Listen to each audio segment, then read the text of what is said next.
할렐루야. 충성교회 주일 아침 예배 나오신 여러분 모두를 주님의 이름으로 환영하고 축복합니다. 오늘 우리에게 주시는 하나님 말씀을 다 함께 보시겠습니다. 하나님 말씀은 역대상 7장 23절 한 절 말씀입니다. 역대상 7장 23절 621페이지에 있습니다. 우리 본문의 말씀을 다 함께 봉독하겠습니다. 말씀 봉독할 때에 주님의 세미한 음성이 우리 모두에게 들려지기를 바랍니다. 함께 봉독하겠습니다. 그리고 에브라임이 그의 아내와 동침함에 임신하여 아들을 낳으니 그 집이 재앙을 받았으므로 그의 이름을 브리아라 하였더라. 아멘. 한번 기도드리겠습니다. 하나님 아버지, 복된 주일을 주셔서 저희로 하나님 앞에 나와 예배할 수 있도록 귀한 은혜 베푸셨음을 감사합니다. 특별히 한 주가 시작되는 이 주일의 첫째 날, 주님의 날을 맞이하여 이 시간 주님 앞에 예배합니다. 주님, 우리가 맞이할 우리의 이 한 주도 주님의 은혜로 우리의 모든 행하는 일에 복을 받게 하시고 또 주님의 말씀 붙잡고 험난한 세상 속에서도 흔들리지 않고 넘어지지 않고 굳건하게 주님의 나라를 세워가는 주님의 군사들 다 되도록 도우시기를 원합니다. 말씀이 진리가 되고 말씀의 길이 되고 말씀이 빛이 되어 주시기를 원합니다. 이 시간 부정한 종은 십자가 뒤 감추시고 오직 진리의 말씀만을 담대하게 증거하게 하옵소서. 예수 그리스도 이름으로 간절히 기도합니다. 아멘. 할렐루야. 네, 충성교회 주일 아침 예배 시간입니다. 예배 나오신 여러분 모두를 다시 한번 환영합니다. 우리 예배 가운데 주님께서 은혜로 충만케 하셔서 그 은혜로 이 한 주도 여러분 모두가 승리하게 되시기를 주님의 이름으로 축복합니다. 우리 옆에 계신 분들 서로 인사하며 축복합시다. 당신은 주님의 향기입니다. 한번 축복하시기 바랍니다. 당신은 주님의 향기입니다. 저는 오늘 본문의 말씀 가지고 역대상 강의 8번째 시간으로 에브라임으로 시작해 브리아로 끝난 이유, 에브라임으로 시작해 브리아로 끝난 이유라는 제목으로 하나님 말씀 증거하도록 하겠습니다. 자, 오늘 역대상 7장은 그 앞에 나왔던 유다 지파나 레위 지파 외에 나머지 6지파에 대한 족보를 다 한꺼번에 이 장에서 기록해 주고 있습니다. 자, 우리가 성경을 이해하고 해석할 때에 가장 기본적인 해석의 어떤 툴이 뭐냐 하면 어떤 부분이 계속해서 반복되어져 나오거나 또 지면을 많이 할애해서 어떤 설명을 하고 있다. 그러면 그 부분은 어떨 것 같아요? 굉장히 중요하고 굉장히 중심을 차지하는 내용이다. 이렇게 이해할 수 있다라는 거죠. 그래서 우리 구약에 사용된 히브리어도 보면 어떤 강조법이 따로 없고요. 중요하면 계속해서 반복하는 것으로 그 중요도를 표현을 하고 있습니다.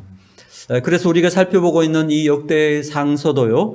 유다 지파의 족보 또 레위 지파의 족보들은 양도 많고 강조도 되어 있다라는 거죠.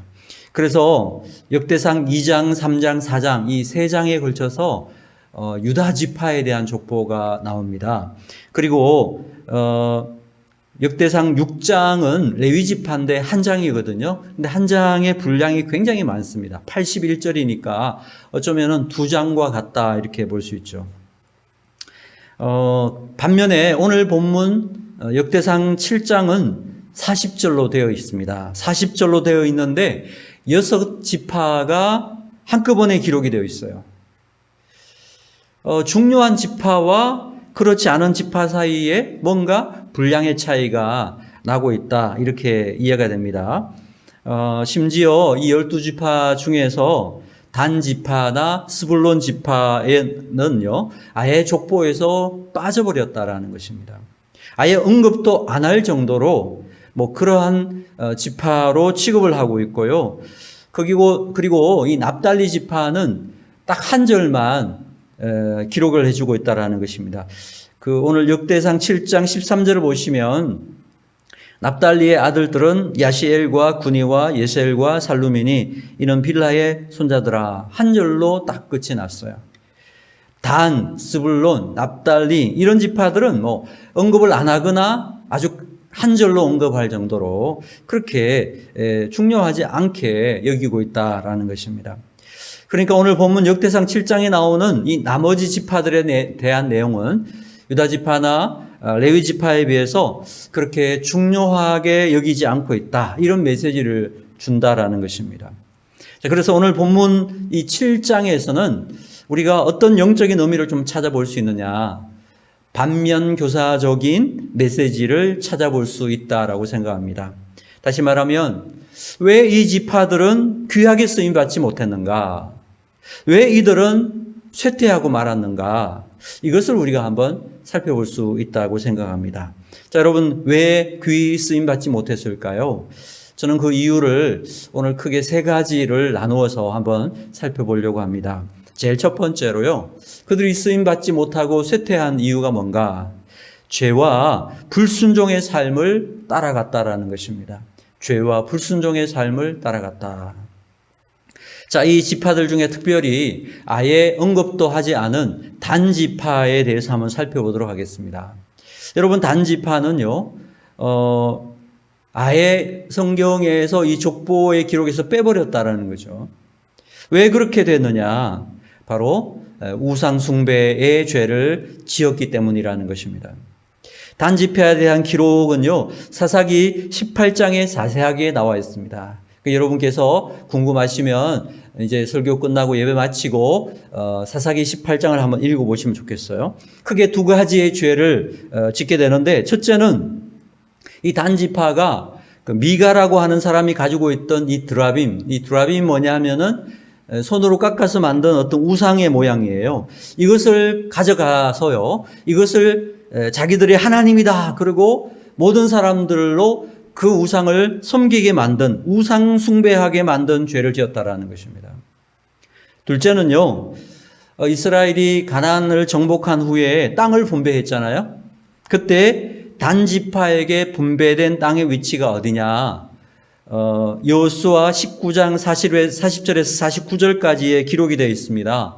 이게 보면 처음에 분배받았던 단지파의 땅은요, 유다 지파와 붙어 있고 블레셋과 경계를 하고 있는 남쪽 땅을 분배받았다는 것입니다. 그래서 처음에는 거기에 살았다는 거예요. 위치적으로 이 단은 블레셋과 경계를 맞대고 있었기 때문에 땅 분배를 받을 때 어떤 의미에서 하나님께서 그랬죠. 이 블레셋을 막으라고 하는, 블레셋이 침공해 올 때에 단 지파가 좀 열심으로 잘 막으라, 이런 어떤 사명을 주어서 땅 분배를 하셨다라는 겁니다. 그래서 처음에는 잘 막았어요. 블레셋을 잘 막았습니다. 여러분, 이 단지파 출신으로 아주 유명한 사사가 한 명 나옵니다. 그게 누군지 아십니까? 힘센 사사. 그럼 누구죠? 예, 바로 블레셋을 벌벌 떨게 했던 삼손입니다. 삼손이 살아있을 때는요, 블레셋이 꼼짝을 못했어요. 그런데 삼손이 죽고 난 후에요, 이 단지파는 계속 블레셋에 의해서 괴롭힘을 당하고 힘드니까 여기서 못 살겠다. 그래가지고 새로운 땅을 찾아 나서게 되는데 그게 바로 북쪽 라기스 땅이었다는 것입니다. 북쪽 라기스 땅으로 가봤더니요, 그게 너무 살기가 좋은 거예요. 그래서 사사기 18장 7절에 보니까 이렇게 기록하고 있습니다. 이에 다섯 사람이 떠나 라기스에 이르러 거기 있는 백성을 본즉 염려 없이 거주하며 시돈 사람들이 사는 것처럼 평온하며 안전하니 그 땅에는 부족한 것이 없으며 부를 누리며 시돈 사람들과 거리가 멀고 어떤 사람과도 상종치 아니함이라. 맨날 블레셋 사람들하고 긴장관계에 살았는데 북쪽으로 이렇게 다 가보니까 거기는 염려가 없고 평온하고 안락하고 너무너무 살기가 좋은 거예요. 야, 천국이 따로 없다. 그래가지고 그 라기스를 점령을 하고서 차지하고서요, 그 이름을 단이라고 이름을 바꾸게 되었다라는 것입니다. 그래서 이스라엘의 영토를 지칭할 때 성경에 보면 자주 사용하는 말이 이런 말이 있습니다. 우리도 우리나라 영토를 이야기할 때 뭐 할라에서 백두까지, 백두에서 할라까지 이런 표현을 쓰지 않습니까? 이 유대인들도 마찬가지예요. 그래서 단에서부터 브엘세바까지. 이 브엘세바는 가장 남쪽에 있거든요. 단이 가장 북쪽에 있습니다. 그러니까 그 북쪽의 단 지파부터 제일 아래쪽 브엘세바까지라고 이렇게 영토를 이야기를 합니다. 자, 그런데 단은 하나님께서 분배해 주신 이 약속의 땅, 감당해야 될 사명의 땅을 저버리고 인간적인 생각으로 평온하고 염려 없는 땅으로 도망을 가서 살게 됐다는 거 아닙니까? 그래서 거기 갔다라고 하면 정말 거기서 마음을 새롭게 해가지고 변화를 받고 그래서 어떻게든 믿음으로 살려고 어떻게든 하나님 잘 섬기려고 이렇게 노력했으면 얼마나 좋겠어요. 그런데 사람이라는 존재가 그래요. 등 따시고 배부르면 사람은요, 하나님을 잘 섬기지 않아요. 오히려 하나님을 반역하고 딴짓을 하는 사람들이 너무너무 많지 않습니까? 그게 바로 인간의 죄성이라는 것입니다. 단이 좋은 땅을 차지한 후로 어떻게 됐느냐? 이 미가가 만든 드라빔, 그 우상을 세워놓고 우상 숭배하는 죄를 짓게 되고요. 나중에는 온 이스라엘 사람들에게 우상 숭배의 죄를 짓게 하는 그러한 시작이 된 것이 바로 단지파라는 것입니다. 하나님께서 맡기신 사명의 자리를 피해서 인간적으로 평온하고 염려 없는 곳으로 찾아가서 도망을 가서 살다가 결국은 이스라엘로 하여금 우상 숭배의 죄를 짓게 하는 그러한 지파가 되고 말았다는 것입니다. 그래서 구약에서 하나님의 뜻을 거스르는 하나님을 대적한 지파의 대명사, 그러면 단지파라고 합니다. 하나님을 거역한 대명사, 단지파예요. 하나님께서 맡기신 사명이 힘들다고 피하고 도망가서 인간적인 생각으로 편하고 좋은 곳으로 찾아갔고 하나님의 뜻과 계획과는 전혀 상관없이 자기가 좋은 대로 자기 하고 싶은 대로 살아가는 것, 이것이 바로 우상숭배의 죄와 같더라는 것입니다. 바로 이런 모습이 단지파였다는 것입니다. 사랑하는 여러분, 우리는 어떻습니까? 우리도 단지파와 같은 그러한 실패를 할 때가 많다라는 것입니다. 하나님께서 분배해 주신 곳, 하나님께서 맡기신 곳, 하나님께서 가라고 하신 곳, 하나님이 발령해 주신 곳, 거기에서 충성 다하고 최선을 다해 헌신하면은 하나님께서 그 선하시고 인자하신 손길로 인도해 주실 텐데, 뭐든지 내가 앞서서 생각하고 내가 먼저 판단하고 자기 눈에 좋은 대로 생각하고 결정하다 보면은 우리도 이렇게 덜커덩 실수할 수 있게 된다라는 것입니다. 이런 모습에서 바로 죄와 불순종의 대명사, 그것이 단의 냄새가 난다라는 것입니다. 그러므로 우리가 이 땅 살아간 동안에요, 단과 같이 하나님 앞에서 범죄하고 불순종하는 그런 모습 우리가 다 지워야 돼요. 그런 모습들은 우리의 생애 가운데 있으면 안 된다라는 것입니다. 하나님이 인도하시는 곳, 하나님이 가라고 하시는 곳으로 갈 수 있는, 하나님이 분배하신 곳, 하나님이 발령내신 곳, 하나님의 뜻을 붙잡고 살아가기를 힘써는 그러한 온전한 순종이 있을 때 우리의 삶이 하나님이 붙잡으시는 인생, 하나님의 영광을 드러내는 그러한 귀한 종들로 쓰임받을 수 있다는 것입니다. 오늘 여러분의 생애 가운데 늘 하나님께 온전히 순종할 수 있는 그러한 온전한 순종의 백성들이 다 되기를 주님의 이름으로 축원합니다. 왜 귀히 쓰임받지 못하고 살아가게 되었을까요? 두 번째 이유는 회개와 충성이 없었기 때문이라는 것입니다. 자, 오늘 그 역대상 7장에 나오는 이 단과 스불론, 누구를 통해서 태어났는가 따져보면요, 빌하라고 하는 여자를 통해서 태어났습니다. 여러분, 야곱의 아내가 4명인데 그 중에서 그 라헬이라고 하는 아내가요, 자기가 아기를 낳기를 원했는데 아기를 낳지 못하니까 자기의 몸종인 빌하가 있었는데 이 빌하를 마치 시바지처럼 이 빌하를 통해서 아이를 낳기를 원해가지고요. 그래서 낳은 아들이 바로 단과 납달리라는 아들입니다. 그런데 이 빌하가요, 야곱의 그 첫째 장남, 야곱이 첫 번째 낳은 아들이 르우벤이라고 그랬죠. 이 르우벤과 눈이 맞아가지고 근친상간의 죄를 범하게 되었다라는 것입니다. 역대상 5장 1절 보면 이스라엘의 장자 르우벤의 아들들은 이러하니라. 르우벤은 장자라도 그의 아버지의 침상을 더럽혔으므로 장자의 명분이 이스라엘의 아들 요셉의 자손에게로 돌아가서 족보에 장자의 명분대로 기록되지 못하였느니라. 이 말씀이 있습니다. 빌라는 몸종이라 하더라도 야곱의 첩이죠. 그리고 르우벤에게는 작은 어머니라고 할 수 있습니다. 아버지의 아내인 것입니다. 그런데 둘이서 통간을 했다라는 것입니다. 이것은 하나님 보시기에 굉장히 불쾌한 것이고 괘씸했던 그러한 죄였다라는 것입니다.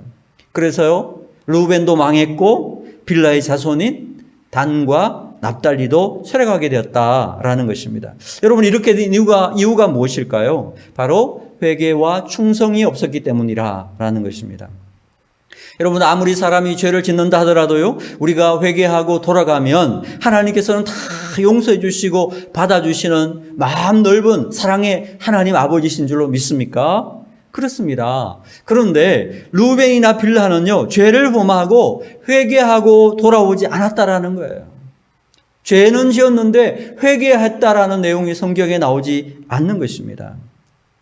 사랑하는 여러분, 보십시오. 야곱의 셋째 아들 레위는요, 여러 형제들보다 더 교활하고 더 잔인한 사람이었습니다. 그래서 자기 누이가 성폭행 당했다고 했을 때요, 그 성폭행을 한 그 족속의 남자를 다 죽이는 그런 끔찍한 만행을 저지른 사람입니다. 그러나 그가 하나님 앞에서 회개하고 하나님께 충성하는 모습으로 돌아오니까요, 하나님께서 그를 통해서 하나님의 일들을 행하시더라는 거예요. 하나님의 성전의 일을 맡는 쓰임받는 그런 지파가 되지 않았습니까? 그 사람을 죽이던 그 칼이요, 하나님 앞에 돌아오니까 하나님께 제사를 드리는 거룩한 칼로 변화되더라는 것입니다. 자, 그런데 르우벤이나 빌라의 인생 가운데는 이런 회개와 충성하는 모습이 맞아 있다라는 것입니다. 사랑하는 여러분, 가룟 유다와 베드로를 보십시오. 모두 예수님을 배신하는 죄를 지었습니다. 그런데 이 둘의 차이가 무엇입니까? 가룟 유다는 자책하다가 자살로 죽고 말았지만 베드로는 깊은 참회와 눈물로 회개함으로 돌아왔다라는 것입니다. 그랬더니 초대교회의 기둥같이 쓰임받는 인생으로 변화되게 되더라는 것입니다. 우리도 마찬가지입니다. 우리도 다 넘어집니다. 넘어지지 않는 사람은 없습니다. 그럴 때 가룟 유다의 길로 갈 것인가, 베드로의 길을 갈 것인가, 레위의 길을 갈 것인가, 르우벤과 빌하의 길로 갈 것인가, 그건 우리가 선택할 수 있는 것입니다. 또 여러분, 유다는 어땠습니까? 여러분, 유다의 삶이 우리가 보았지만 유다의 삶은 결코 녹록하지 않았지요. 시아버지와 며느리 사이에 아기가 태어나면 이게 무슨 집안이 이렇습니까? 이거야말로 콩가루 집안, 정상 집안이 아니죠. 그런데 유다가 어떻게 하죠? 유다는 구약 성경에 처음으로 만나는 십자가 사건을 경험한 사람이라고 했죠. 유다의 회개 장면이죠. 저는 나보다 옳도다. 주님, 저는 죄인입니다. 불쌍히 여겨 주시옵소서. 유다가 무릎 꿇고 하나님 앞에 회개하게 될 때에 그 후손들 중에서 다윗과 같은 지도자가 나오고 메시아이신 예수님이 탄생하는 그런 영광스러운 지파로 쓰임받게 되었다는 것입니다. 우리는 다 물이 많습니다. 범죄합니다. 그러나 레위나 유다는 중심이 되고 쓰임받게 됐는데 르우벤과 빌라는 왜 안 됐느냐? 바로 회개가 없었고 충성이 없었기 때문에 그렇다. 바로 이것을 우리가 반면교사로 삼아야 된다는 것입니다. 그러므로 우리가 우리의 실수와 잘못이 있을 때에 그것 때문에 하나님을 떠나고 나는 이제 하나님 앞에서 소망이 없어 그러면서 오히려 하나님 예배하는 자리를 떠나고 하나님을 떠날 것이 아니라 죄를 지었고 마음의 자책이 일어나고 여러 가지 부족한 점이 생각날 때마다 우리는 회개하고 십자가 앞에 나와서 하나님께 충성하는 모습으로 나아가게 된다면 유다나 레위 지파처럼 쓰임받는 그러한 하나님의 백성이 될 수 있다라는 것입니다. 이 땅 살아가는 동안에 늘 회개와 충성이, 그러한 회개와 충성의 모습을 가지고 주님을 섬길 수 있는 우리 믿음의 백성들이 다 되기를 주님의 이름으로 축복합니다. 왜 귀히 쓰임받지 못했을까요? 한 가지 더 살펴보겠습니다. 셋째 이유는 이것입니다. 바로 에브라임 지파의 쇠락을 통해서 우리가 알아볼 수 있습니다. 에브라임 지파에 대해서는요, 20절에서 29절까지가 나옵니다. 딱 10구절입니다. 에브라임 지파에 대한 설명은 10구절로 끝이 난 것입니다. 여러분, 에브라임이 얼마나 대단한 지파입니까? 남한국을 유다라고 부르고요, 북한국을 이스라엘이라고 부르는데요, 사실 이스라엘이라고 부르기도 하지만 10개의 지파가 모였는데 그걸 통틀어서 에브라임이라고 부르기도 합니다. 그만큼 에브라임 지파는 강력한 지파였다는 것입니다. 외형적으로는 정말 강력한 지파였지만요, 하나님 앞에서는 열절로도 설명하기가 너무 긴, 너무 가벼운 그런 지파가 되고 말았다는 것입니다. 그렇게 쇠락하고 말았다는 것입니다. 왜 이렇게 쇠락하고 말았을까요? 그 이유가 뭘까요? 여러분, 에브라임은요, 정말 참 많은 복을 받은 지파입니다. 야곱의 12아들 중에서 이 제사장 직분을 감당하는 레위 지파를 뺀 후에 장자의 명분을 얻어서 요셉의 두 아들 므낫사와 에브라임이 야곱이 자기의 아들로 입양을 하죠. 그래서 이스라엘의 12지파에 속하게 되었다라는 거죠. 에브라임은 원래 야곱의 손자이기 때문에 여기에 들어갈 자격이 없습니다. 그런데 하나님의 은혜로 이 12지파 안에 들어온 그러한 복을 누렸다는 것입니다. 거기다가요, 야곱이 죽기 전에 축복을 해 주었죠. 근데 야곱이 눈이 나쁘기 때문에 요셉이 자기 아들들을 축복하게 할 때에 장자인 므낫사를 오른손 앞에, 차남인 에브라임을 왼손 앞에 이렇게 두었어요. 그리고 거기 손을 얹어서 축복해 달라고 갖다 놨는데요, 야곱이 자꾸만 손을 이렇게 어긋나는 거예요. 그래서 오른손을 에브라임에게, 왼손을 므낫사에게 놓는 거예요. 원래 장자는 오른손으로 축복하는 거예요. 그런데 이걸 어긋나게 하는 거예요. 요셉이 당황해가지고, 아버지, 얘가 므낫사예요, 얘가 장자예요. 그러니까 야곱이 그럽니다. 얘야, 나도 안다. 그러면서 에브라임에게 장자의 축복을 해주었다라는 것입니다. 차남의 축복이 장남의 축복으로 바뀌게 된 것입니다. 이 또한 큰 복이죠. 그래서 에브라임 입장에서 보면은 하나님의 은혜와 복이 그냥 넝쿨째 들어오게 된 것입니다. 그러면 그 복을 감사하면서 잘 받아 누려야 되는데, 누리기는 커녕 받은 복을 다 잃어버리고 말았다는 거예요. 그게 에브라임의 족속의 모습이라는 것입니다. 왜 그랬을까요? 몇 가지의 단서를 성경을 통해 살펴볼 수 있는데요, 에브라임은 자기의 힘을 믿고 교만한 모습을 너무너무 많이 보여주었다는 것입니다. 자기의 힘을 믿고 교만하다가 무너진 지파가 에브라임이라는 것입니다. 여러분, 성경에 불변하는 진리 중에 하나가 무엇입니까? 교만하면 망한다, 교만하면 무너진다라는 것입니다. 베드로전서 5장 5절에 보니까 젊은 자들아, 이와 같이 장로들에게 순종하고 다 서로 겸손으로 허리를 동이라. 하나님은 교만한 자를 대적하시되 겸손한 자들에게는 은혜를 주시느니라. 아멘. 자꾸 교만하면 하나님이 대적하신다는 겁니다. 에브라임이 자기 힘 좀 있다고 교만 떨다가요, 하나님 주신 은혜를 다 쏟고 말았다는 거예요. 또 에브라임이 왜 쇠퇴하게 됐는가? 이 에브라임 지파는 비판하기를 그렇게 좋아했어요. 비판하는 말. 맨날 꼬투리를 잡아가지고 그냥 패패 꼴면서 비판하는 그런 모습이 이 에브라임 속에 있었다는 것입니다.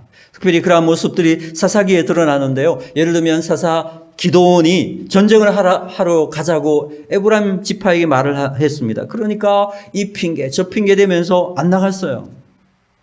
그리고 전쟁에 승전하고 이제 돌아왔어요. 돌아오니까 덜크덩 화를 내면서 왜 우리를 안 데리고 갔느냐 그러면서 막 비난을 하고 손가락질 했다라는 것입니다.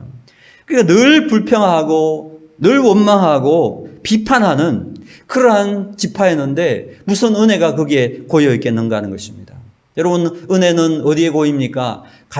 물이 가장 낮은 곳에 머무르는 것처럼 은혜도 겸손한 사람들에게 감사하고 찬양하고 기뻐하고 긍정적이고 적극적인 생각을 하는 그러한 사람들의 마음속에 하나님의 은혜가 보이는데, 에브라임은 불평하고 비난하고 비판하고 늘 그냥 짜증내고, 그러니까 하나님의 은혜가 머물 수가 없었다는 것이죠. 또 한 가지의 결정적인 이유가 뭐냐면, 에브라임 지파는 희생할 줄 모르는 지파였다는 것입니다. 다른 지파들이 전쟁하러 가면요, 갈 듯 하다가 결정적으로는 안 가는 거예요. 결정적으로는 자기 희생을 하지 않았어요. 시편 78편 9절에 보니까 에브라임 자손은 무기를 갖추며 활을 가졌으나 전쟁의 날에 물러갔도다. 갈듯 하다가 정작 전쟁의 날에는 물러가 버리는 모습. 요즘 이런 사람을 가리켜서 미꾸라지라고 그러더라고요. 그러니까 뭐 애꾸라지죠, 그죠? 에브라임 더하기 미꾸라지 하면 애꾸라지가 되는데 희생이 전혀 없는 삶을 살아가는 그런 모습을 살았던 것이 에브라임 지파라는 것입니다. 그 결과 어떻게 됐습니까? 하나님의 은혜는 다 잃어버리고 쇠락한 지파가 되고 말았다. 가장 강력한 지파였는데 가장 약한 지파가 되고 말았다는 것입니다. 오늘 역대기 기자는요, 에브라임 지파의 이러한 모습을 성경 구절을 통해서 표현을 하고 있어요. 그것이 바로 오늘 우리가 읽었던 그 말씀입니다. 역대상 7장 23절을 다시 한번 읽어보겠습니다. 같이 다시 한번 읽어볼까요? 시작. 그리고 에브라임이 그의 아내와 동침하며 임신하여 아들을 낳으니 그 집이 재앙을 받았으므로 그의 이름을 브리아라 하였더라. 여러분, 에브라임이란 이름의 뜻이 뭔지 아세요? 두 배의 복이란 뜻입니다. 복을 받는데 두 배로 받는다는 뜻입니다. 그렇게 많은 복을 받고 그렇게 많은 힘을 가지고 능력을 가지고 있었는데요. 그 에브라임이 마지막이 뭐가 됐습니까? 브리아가 되었죠. 브리아. 여러분, 이 브리아라는 말은 무슨 뜻이냐면 재앙이란 뜻입니다. 재앙. 에브라임 두 배의 복을 받아 시작을 했는데 그 끝이 뭡니까? 불의하가 되고 말았다. 재앙으로 끝난 가문이 되고 말았다는 것입니다. 왜 그렇습니까? 하나님이 주신 은혜들, 하나님이 주신 복을 담아서 그것을 누리지 못했다는 거예요. 그 은혜를 다 쏟아버리니까, 교만하니까, 비판하니까, 미꾸라지처럼 희생할 줄 모르니까 결국 에브라임에서 시작해서 불의하가 되고 말았다. 재앙으로 끝이 나고 말았다는 것입니다. 사랑하는 우리도 마찬가지입니다. 하나님께서 부어주신 에브라임의 은혜와 복들을 잘 담고 잘 보존해야 된다는 것입니다. 교만 대신 겸손함으로, 비판 대신 격려함으로, 피하는 대신에 희생의 길을 선택할 줄 알므로서 하나님의 은혜가 계속해서 강물처럼 흐르는 그런 인생을 살아가야 된다는 것입니다. 우리 땅 살아간 동안에 하나님 부어주신 그 은혜와 복을 솟지 않도록 늘 겸손과 격려와 희생의 삶을 살아내는 주님의 신실한 백성들 되기를 축복합니다. 사랑하는 여러분, 우리가 이 땅 살아간 동안에 살면 살수록 쇠락하고 무너지고 약해지는 그런 인생이 될 수도 있고요. 시간이 더하면 더할수록 주님의 은혜가 더욱 넘쳐나고 복이 넘치는 복의 주인공이 될 수도 있습니다. 그것은 우리가 어떠한 삶을 선택하느냐, 그에 따라 달라질 수 있다는 것입니다. 오늘 나왔던 이 쇠락한 지파들의 모습을 떠나서 우리가 정말 하나님 앞에서 주의 은혜가 시간이 지나면 더욱 넘치도록 하나님의 복이 더 넘치는 그런 복의 주인공으로서 우리의 삶을 다 살아갈 수 있는 신실한 주님의 백성들 설 수 있게 되기를 주님의 이름으로 축원합니다. 기도드리겠습니다. 하나님 아버지, 오늘 본문에 등장하는 쇠락하고 무너졌던 지파들의 특징을 살펴보면서 우리 자신들을 돌아보게 하는 시간 주셔서 감사합니다. 하나님 앞에서 죄를 회개하고 늘 주어진 자리에 충성하면서 겸손으로 허리를 동이고 하나님의 은혜를 붙잡고 살아가는 우리 모든 충성교회 지체들이 되도록 인도하여 주시옵소서. 예수님의 이름으로 간절히 기도드리옵나이다. 아멘.